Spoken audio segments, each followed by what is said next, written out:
"You really stole my leftovers, didn't you?" That was what Melissa Green said across the dinner table, except she wasn't talking about food. She was talking about her ex-boyfriend Dodd at that moment. Every fork froze in midair, every eye turned toward Hannah Miller, the woman sitting quietly beside the man Melissa once dated, now Hannah's fiancé. Ethan Cole. 4 years earlier, Ethan and Melissa had dated briefly. Back then, Ethan was reckless, always chasing the next party, the next thrill. Melissa wanted commitment, but Ethan wasn't ready. They broke up, and within months, Melissa married Hannah's older brother, Daniel. No one thought much about it again, until fate decided otherwise. Years later, Hannah met Ethan through a mutual friend. By the time she learned he was Melissa's ex, she was already in love, and he was no longer the same man. He had stopped drinking, cleaned up his life, and built something real for himself. Hannah saw kindness where others saw a past mistake. But for Melissa, it was unforgivable. When Hannah and Ethan announced their engagement at her father's 60th birthday dinner, Melissa couldn't hide the bitterness. Her smirk was sharp enough to cut through the music. "It must be nice," she said, "to get the ring someone else worked so hard to earn." The room fell silent. Daniel stared at his plate. Hannah's hands trembled under the table, her heartbeat echoing louder than the clinking glasses that dinner was supposed to mark. A new chapter in Hannah's life, but instead, it became the night everything she thought she knew about family began to fall apart. So, let's listen to the story of Hannah Miller, the woman who discovered that sometimes, love doesn't just test the heart, it tests the family that comes with it. Hannah Miller had always been the kind of woman who kept her world quiet, steady job, small apartment, Sunday calls to her parents, and dinners that almost always ended the same way: laughter, routine, and comfort. Family meant everything to her, or at least, it used to. Before Ethan Cole, before the storm that followed, her brother, Daniel Miller, was the opposite. He was composed, dependable, the kind of man people trusted without question. Growing up, he had been her protector, the one who walked her home from school, the one who made sure she never settled for less than she deserved. When he married Melissa Green, everyone thought it was perfect. Melissa was charming in public, always dressed like she had something to prove, and for a while it seemed like she truly made Daniel happy. But beneath the surface, there was always a hint of tension, the kind of cold politeness families notice but don't talk about. 4 years ago, long before Ethan and Hannah crossed paths, Melissa had dated Ethan for 6 months. It was a brief, messy chapter. Back then, Ethan was restless, always chasing after a life that didn't want him. Parties, late nights, broken promises. Melissa had wanted to fix him, but he wasn't ready to be fixed. When it ended, she moved on quickly. Within a year, she was engaged to Daniel. Most people saw it as life moving forward. Hannah never thought twice about it, until fate brought Ethan back. Hannah met him at a friend's housewarming party. He was quieter now, almost unrecognizable, a man who carried his regrets like scars he'd already learned to live with. They started talking, slowly, easily. He made her laugh in a way no one else had. There was something honest about him, no pretense, no act, just a quiet sincerity that drew her in. Months later, when she learned he had once dated her sister-in-law, it was like the world tilted for a moment. She remembered staring at him across her kitchen table, unsure if she should feel betrayed or just unlucky. Ethan didn't make excuses. He only said, softly, "That part of my life is over, Hannah. I'm not the same man she knew." And somehow, she believed him.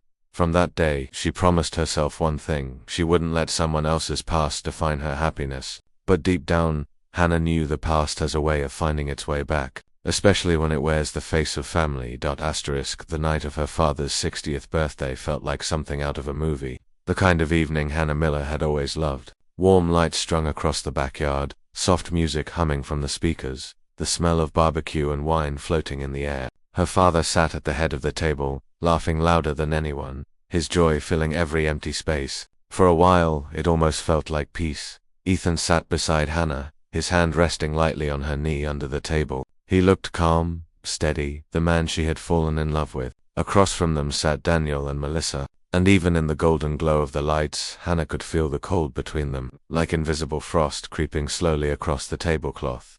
Dinner was smooth until dessert. Her mother brought out a cake, candles flickering, everyone clapping and singing. When her father finished blowing them out, Hannah felt Ethan's fingers tighten slightly, their silent cue. He stood, cleared his throat, and smiled. "Before we end the night," he said, glancing at Hannah, "there's something I'd like to share." The chatter died down. Hannah rose beside him, her heart pounding. "We wanted to tell you," she began softly. Ethan and I are engaged." Applause followed. Her parents beamed. Her father even clapped Ethan on the back, but the warmth didn't last long. From the far end of the table came a low laugh, sharp and brittle. "Melissa's, well," she said, swirling her wine. "It must be nice. Getting the ring someone else had to polish first." The words hung in the air, heavy and cruel. Forks stopped moving. Daniel's jaw tightened, but he said nothing. Hannah froze. She felt every eye on her, waiting. "That's not fair, Melissa," she managed, her voice trembling. "People change. You know that." Melissa tilted her head, her tone syrupy. "Oh, I know. Some people just prefer recycled love stories."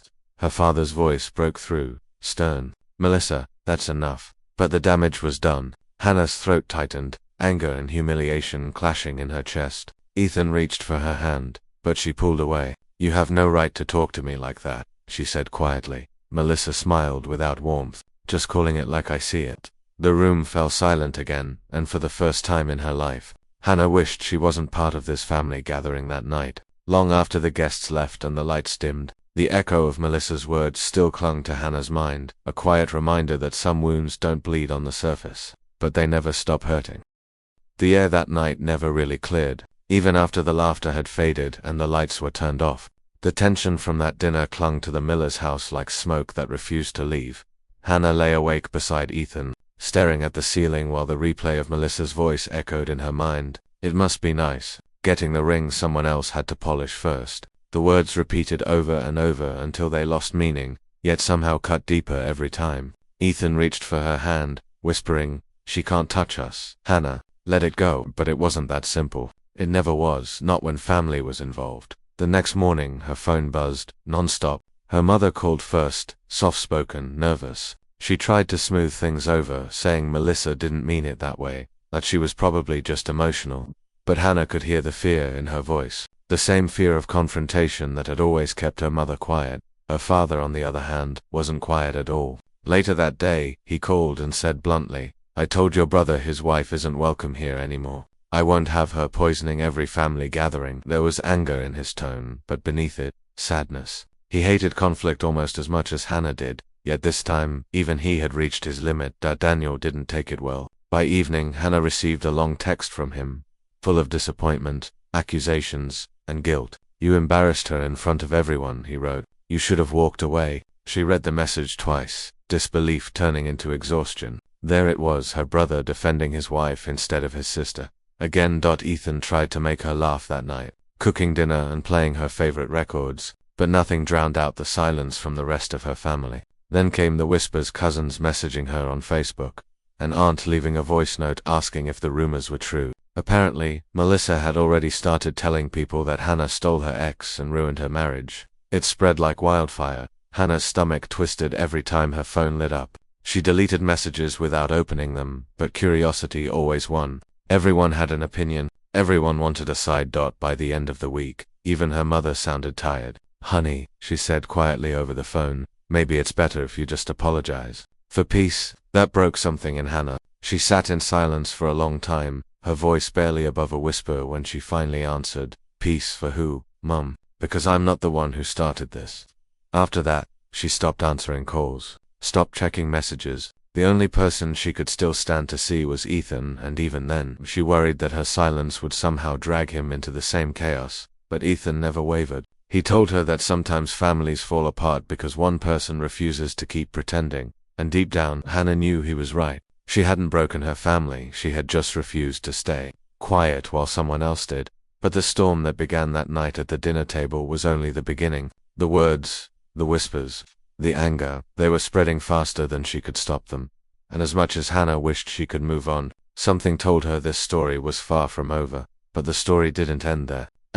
Days turned into weeks, but the silence between Hannah and her brother stretched like an open wound that refused to heal. What had once been a bond built on laughter and trust now felt like a wall, high, cold, and unshakable. She missed him, even if she didn't want to admit it. Every time her phone buzzed, she hoped it would be him. It rarely was.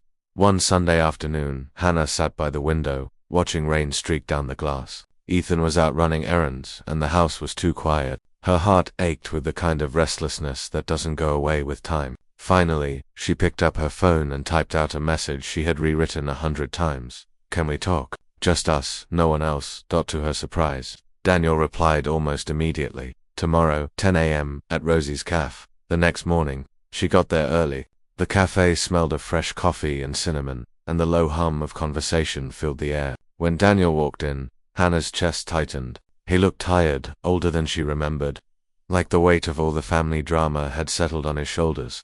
For a moment, they just stared at each other. Then he sat down. I didn't come here to fight, Hannah said quietly. I don't like what's happened between us. Daniel sighed, rubbing the back of his neck. You think I do? You think I like watching my family fall apart? She hesitated, then said softly, you used to stand up for me. Do you remember when Uncle Ray called me names at Christmas when I was 15? You threw him out without even thinking. Her voice cracked. You told me no one gets to disrespect your sister. That was you, Daniel. That was my brother. He looked down, eyes clouded. People change, Hannah. Yeah, she said, but not you. Not really. You've just been stuck protecting the wrong person. Silence stretched between them, heavy, but not hostile. Just real. Daniel finally looked up, his voice quieter this time. You're right. I didn't protect you. I didn't protect anyone, Melissa. She has a way of twisting things, and I let her. I thought keeping the peace meant keeping quiet. He exhaled slowly, the words seeming to drain something out of him, but all I did was lose you in the process. Hannah felt her throat tighten. I don't want to fight her anymore, she said. I just want my brother back. He gave a weak smile, eyes glistening. You never lost me, hon. I just lost sight of you. They sat there for a while, no shouting, no blame, just two people remembering they were family. When they finally stood to leave, Daniel hugged her for the first time in years. It wasn't long, but it was real, as she walked out of the cafe.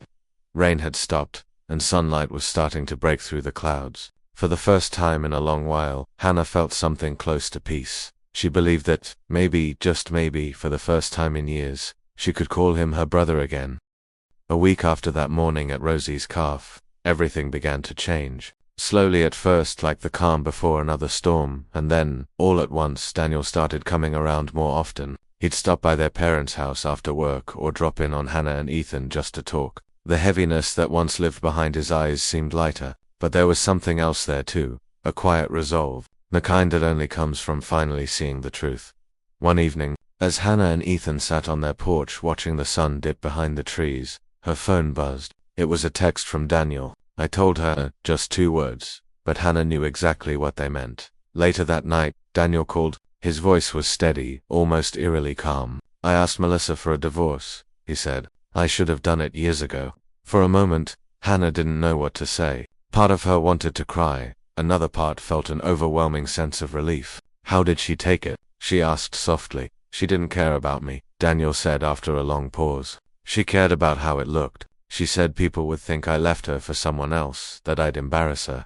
He sighed. But the truth is, she's been embarrassing herself for years. Lies, manipulation, it never stopped. She burned every bridge she had, and somehow she still thinks she's the victim.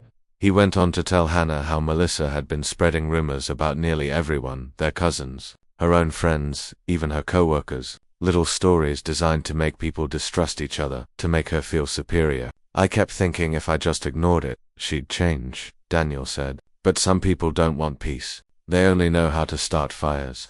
When he finished, Hannah was quiet. For the first time, she didn't hear anger in his voice, only clarity. I'm proud of you, she said finally. You chose yourself this time. In the weeks that followed, everything began to settle. Melissa tried to stir up sympathy online, posting vague quotes about betrayal and heartbreak, but no one seemed to listen anymore. People had grown tired of the chaos. The lies didn't stick the way they used to. Thanksgiving came and went, and for the first time in years, the Miller family gathered without tension. Her father cracked jokes, her mother hummed while cooking, and Daniel laughed, really laughed, like the man he used to be. Ethan fit right in, trading stories with her dad as if he'd always belonged. As they sat around the table, Hannah looked at her brother. There was peace in his smile, and in that moment, she realized the storm had finally passed. The walls between them were gone, replaced by something stronger, understanding. When the night ended, Daniel hugged her goodbye and whispered, "Thank you for not giving up on me." As Hannah watched him walk to his car, she felt a quiet warmth spread through her chest. For years, their family had been torn apart by bitterness, but now, piece by piece, it was coming back together, and for the first time in what felt like forever. Hannah believed that love, no matter how messy, had finally found its way home. The months that followed felt like a long exhale, the kind you don't realize you've been holding until it's finally over. The Miller family wasn't perfect, but they were healing. The arguments had quieted, the whispers had stopped, and for the first time in years, Hannah could sit at a dinner table without feeling like she was walking on glass. She often thought about everything that had happened at dinner, the accusations, the silence that followed. It all felt distant now, like a movie she'd once lived through but could finally step away from. Yet, somewhere deep down, she knew that every painful moment had led them here to a place of honesty. Her brother was rebuilding his life piece by piece. Her parents had found peace again, and Ethan was still the same steady presence, the calm after every storm. Sometimes, she'd catch him looking at her across the room, a soft smile on his face, as if to say, "See, we made it." One evening as the sun set behind their backyard, painting the sky in soft golden rose, Hannah sat beside Ethan with a glass of wine in her hand. "Do you ever wish things had gone differently?" she asked. Ethan shook his head. "No," he said quietly, "because if they had, we might not have learned what really matters." Hannah nodded, her gaze following the fading light. She thought about her brother's apology, her parents' forgiveness, and her own strength to keep standing even when it felt like the world was turning against her. Sometimes, families don't break because of one big fight. They break because no one speaks up when they should, because silence feels safer than truth. But Hannah had learned something the hard way. Peace built on pretending isn't peace at all, and maybe that's the real lesson. It's not about who was right or who was wrong. It's about who had the courage to face the truth, even when it hurt. That night, as the last light disappeared behind the trees, Hannah realized that love, real love, doesn't always mean avoiding conflict. Sometimes, it means standing in the middle of it and choosing to rebuild anyway. If you've ever lived through a toxic relationship, or felt your family crack under the weight of silence, maybe you'll understand Hannah's story. And if you have your own, share it below. Because sometimes, healing starts when we finally start talking about it. Thank you for staying until the end of Hannah Miller's story. Sometimes, the most ordinary lives hold the most extraordinary lessons about love, forgiveness, and the courage to start again. If this story touched you in any way, take a moment to leave a comment and share your thoughts. Have you ever faced something similar in your own family? I'd love to hear your story. Don't forget to like this video, subscribe to the channel, and turn on the notification bell so you won't miss the next story about the beautiful, complicated, and deeply human moments that shape our lives. Until next time, thank you for listening.